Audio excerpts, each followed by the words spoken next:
मित्रांनो आपण बघितलं असेल तर 2024चा जो IPLचा कार्यक्रम आहे तो मित्रांनो टप्प्यात आलाय. मित्रांनो मी असं का म्हणतोय की तो टप्प्यात आलाय कारण आपण बघितलं असेल मित्रांनो तर कोणत्या 4 टीम्स ह्या प्लेऑफ मध्ये पोहोचणार.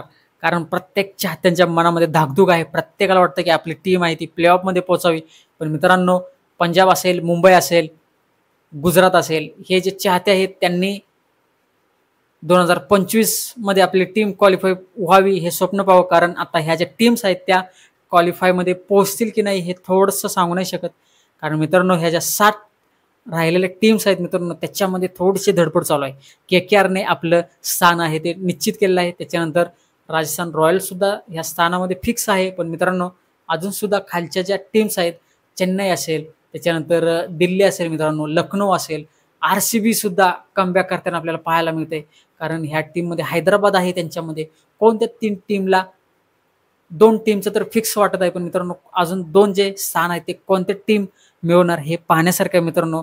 आणि आजचा जो सामना होता तो मित्रांनो CSK आणि राजस्थान हा CSK साठी खरं तर करूया मोरो सामना होता. पण मित्रांनो ऋतुराज गायकवाड हा शेवटच्या बॉलपर्यंत मॅचपर्यंत तो टिकून खेळी केली त्यांनी आणि हा जो सामना आहे तो CSKने सहज जिंकला. तर मित्रांनो आपण बघितलं असेल तर राजस्थानने संजू सॅमसनने टॉस जिंकला. त्याने बॅटिंग करण्याचा निर्णय घेतला मित्रांनो. यशस्वी जयस्वाल असेल, जॉस बटलर असेल यांनी फक्त 24 आणि 21 धावा बनवल्या. त्याच्यानंतर मित्रांनो संजू सॅमसनला सुद्धा खूप छान धावा करता आल्या नाहीत. त्याच्यानंतर मित्रांनो रियान परागने त्याचं काम केलं. त्याने 47 धावा ठोकल्या. ध्रुव जुवेलने 28 धावा ठोकल्या. आणि मित्रांनो याच्या बदल्यामध्येच फक्त 141 धावांपर्यंतच राजस्थान रॉयलला मजल मारता आली मित्रांनो.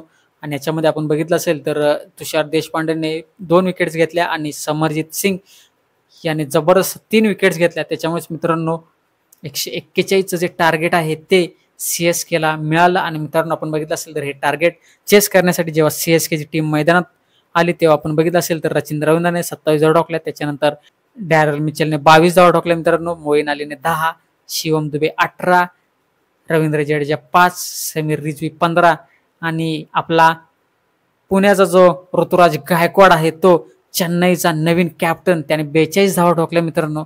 याच्यामध्येच CSKला हा सामना जिंकता आला आणि त्यांनी 2 पॉईंट्स मिळून मित्रांनो आपण बघितलं असेल तर CSKची टीम आहे ती आता 3 नंबरला आहे. त्यांच्याकडे सुद्धा अजून एक मॅच आहे. तर बाकीचं गणित बघितलं असेल तर राजस्थान पुन्हा एकदा अजून 2 कारण त्यांच्याकडे 2 पॉईंट एक्स्ट्रा असल्यामुळे ते 2 क्रमांकावरती अजून फिक्स आहेत. तर मित्रांनो बाकीच्या टीम्स कोणत्या प्लेऑफ मध्ये प्रवेश करतील हे खूप पाहण्यासारखं आहे. तर मित्रांनो जर व्हिडिओ आवडला असेल तर नक्की लाईक करा, शेअर करा आणि आपल्या चॅनलला सबस्क्राईब करायला विसरू नका. तर लवकरच भेटू आपण नेक्स्ट. तोपर्यंत जय हिंद, जय महाराष्ट्र.